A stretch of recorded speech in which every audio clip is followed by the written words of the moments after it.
Everyone, welcome to प्रतियोगिता school. तो आइए आज बात करते हैं भारत रत्न की। तो सबसे पहले बात करते हैं कि भारत रत्न क्या होता है। पहली बात तो ये हाईएस्ट सिविलियन ऑनर है, यानी कि सर्वोच्च नागरिक सम्मान है। देखिए, सबसे पहले आता है भारत रत्न और इसके बाद आता है पद्मा अवार्ड्स। पद्मा अवार्ड्स के बारे में मैं एक वीडियो पहले भी बना चुका हूँ, आप उसे जाकर देख सकते हैं। ठीक है, अगली जो बात रहेगी वो कि इनकी शुरुआत कब हुई थी। इनकी शुरुआत 2 जनवरी 1954 को हुई थी। एग्जाम में बार बार आता है। अगली बात करें कि कौन से आर्टिकल के अकॉर्डिंग दिए जाते हैं। ये आर्टिकल 18 के अकॉर्डिंग दिए जाते हैं, लेकिन ये एग्जाम में नहीं पूछा जाता है। पूछा जाता है कि कौन से आर्टिकल के तहत कोई भी व्यक्ति भारत रत्न आगे या पीछे अपने नाम के नहीं लगा सकता। तो आता है आर्टिकल 18 सब क्लॉज फर्स्ट। ये आप याद रखें, आर्टिकल 18 सब क्लॉज फर्स्ट। कोई भी व्यक्ति ऐसे नहीं कर सकता, जैसे कोई भी रैंडम नाम ले लीजिए, आप अपना नाम ले लीजिए, ठीक है, कि भारत रत्न और उसके बाद खुद का नाम लिखें, ऐसे नहीं लिख सकता। या पहले अपना नाम लिखें और उसके बाद भारत रत्न, ऐसे कोई भी व्यक्ति नहीं कर सकता। अच्छा, फिर बात करते हैं अभी तक कितने लोगों को मिला है। ये अभी तक 53 लोगों को मिल चुका है, जिसमें 5 फीमेल्स हैं, ये आप याद रखें। ठीक है, अब बात करते हैं मैक्सिमम रेसिपिएंट। देखिए, एक साल में ये 3 लोगों को मिलता था। ये गृह मंत्रालय के अनुसार है, होम मिनिस्ट्री के अकॉर्डिंग ये एक साल में 3 लोगों को ही दिया जा सकता था। लेकिन इस रूल का 2 बार उल्लंघन देखने को मिला है। पहली बार हमें ये 1999 में देखने को मिला था और अब 2024 में देखने को मिला है। 1999 में यह 4 लोगों को दिया गया था, 2024 में यह 5 लोगों को दिया गया है। अब बात करते हैं कौन कौन सी फील्ड में दिया जाता है। देखिए, फील्ड यानी किस क्षेत्र में दिया जाता है, किस क्षेत्र में काम करने पर। तो शुरुआत में इसमें आर्ट था, साहित्य, विज्ञान, सार्वजनिक सेवा, जैसे हम पब्लिक सर्विस कहते हैं। ठीक है, लेकिन 2011 में इसमें चेंज किया गया और इसमें एक वर्ड ऐड कर दिया गया था कि मानव प्रयास के किसी भी क्षेत्र में, ठीक है, यानी किसी भी फील्ड में इसे दिया जा सकता है। ठीक है, अब कुछ भी अन्य फैक्ट्स हैं उनके बारे में बात करेंगे, लेकिन जान लेते हैं कि 2024 में किन को मिला है। तो ये 5 वो शख्सियत हैं जिन्हें भारत रत्न मिला। पहले है कर्पूरी ठाकुर जी, फिर है लाल कृष्ण आडवाणी, फिर है पीवी नरसिम्हा राव और चौधरी चरण सिंह जी, फिर है MS स्वामीनाथन। आइए इनके बारे में एक एक करके बात करते हैं। इन्हें आप पहचान गए होंगे, ये हैं बिहार के पूर्व CM जिन्हें मरणोपरांत भारत रत्न मिला। इनका नाम है कर्पूरी ठाकुर। ये बिहार के 11वें CM रहे थे और ये 2 बार CM रहे बिहार के। कब से कब तक? पहली बार तो 1970 से लेकर 1971 तक, फिर 1977 से लेकर 1979 तक। ठीक है, इन्हें सार्वजनिक रूप में जननायक कहा जाता था, या लोकप्रिय ये किस रूप में थे? जननायक। ये आप याद रखें, इन्हें बार बार पूछा जाता है। और ये भी याद रखें कि इन्हें मरणोपरांत भारत रत्न मिला है। और ये OBC के बहुत बड़े नेता थे। जो OBC कोटा है वो भी इन्हीं की देन है। ठीक है, बिहार में।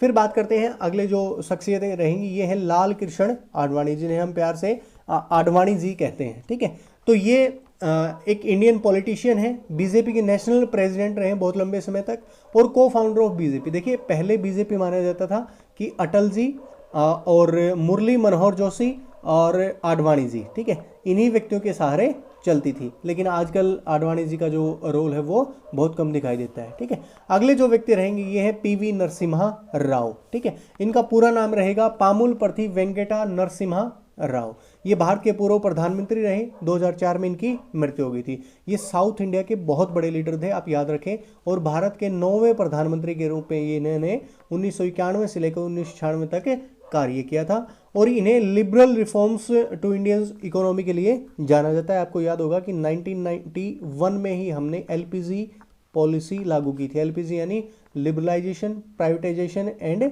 ग्लोबलाइजेशन। ठीक है, उस समय जो हमारे वित्त मंत्री थे वो कौन थे, आप कमेंट बॉक्स में बताएं। ठीक है, मैं बता देता हूँ, ये एक चलो मैं बता ही देता हूँ, ये मनमोहन सिंह जी थे। ठीक है, और ये आंध्र प्रदेश के चीफ मिनिस्टर भी रहे हैं। कौन? PV नरसिम्हा राव। अगली जो शख्सियत रहेंगी उनके बारे में बात करते हैं।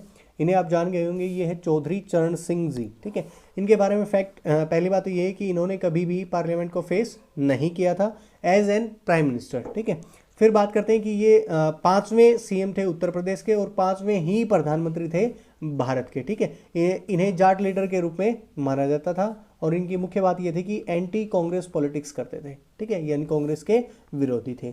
अगली बात करते हैं, ये है MS स्वामीनाथन, जिन्हें भारत में ग्रीन रिवॉल्यूशन का फादर कहा जाता है। ठीक है, और ये एक एग्रोनॉमिस्ट थे।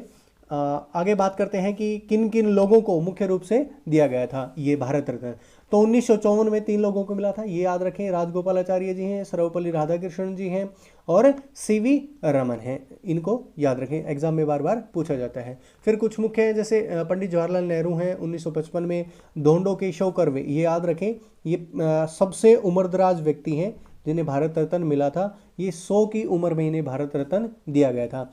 फिर है राजेंद्र प्रसाद जी, जिन्हें 1962 में भी दिया गया। अच्छा, ये याद रखें कि लाल बहादुर शास्त्री जी जो भारत के प्रधानमंत्री रहे थे, उन्हें मरणोपरांत दिया गया था। यानी मरणोपरांत पहले व्यक्ति जिन्हें भारत रत्न दिया गया था वो कौन थे? वो थे लाल बहादुर शास्त्री जी, याद रखें आप। 1966 में देखिए, पहले जो मूल संविधान की बात करें तो मूल संविधान में ये प्रावधान नहीं था कि मरणोपरांत भी ये दिया जा सकता है, लेकिन 1966 में लाल बहादुर शास्त्री जी को देने के लिए ये रूल अमेंड किया गया था, ये आप याद रखें, ठीक है। आगे अगर हम बात करें कि किस किस को मिला है, तो यहाँ आप देख सकते हैं कि अरुणा आसफ अली को कब मिला था? 1997 में। एपीजे अब्दुल कलाम जी को 1997 में। अमर्त्य सेन को, ये बार बार एग्जाम में पूछा जाता है, प्रोफेसर अमर्त्य सेन को कब मिला था? 1999 में। पंडित रविशंकर हैं, फिर लता मंगेशकर जी हैं 2001 में, उस्ताद बिस्मिल्लाह खां हैं, सचिन रमेश तेंदुलकर, ये सचिन तेंदुलकर हैं, क्रिकेटर वही हैं। इन्हें जब भारत रत्न दिया गया ये 40 साल के थे, यानी सबसे कम उम्र में भारत रत्न प्राप्त करने वाले कौन व्यक्ति थे? ये थे सचिन तेंदुलकर, ये आप याद रखें, ठीक है। इसी के साथ आगे बात करें कि पंडित मदन मोहन मालवीय, ये भी आप याद रखते हैं, लेकिन ज़्यादा एग्जाम में ये पूछा नहीं जाता है, ठीक है। और 2019 में 3 लोगों को दिया गया था, ये बहुत बार एग्जाम में आया है। नानाजी देशमुख थे, भूपेन हजारिका और प्रणब मुखर्जी थे जो हमारे राष्ट्रपति रहे थे, ठीक है। एक कंट्रोवर्सी है जिसके बारे में मैं बात करूंगा कि सुभाष चंद्र बोस जी को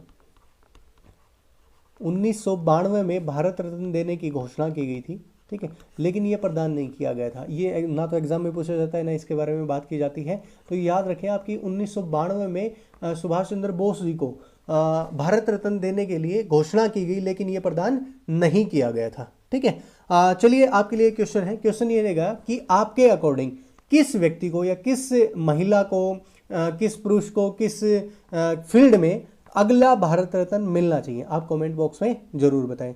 जो भी अपनी राय है वो कमेंट बॉक्स में जरूर बताएं। वीडियो कैसी लगी उसके बारे में कमेंट करें और वीडियो को लाइक जरूर करें। Thank you.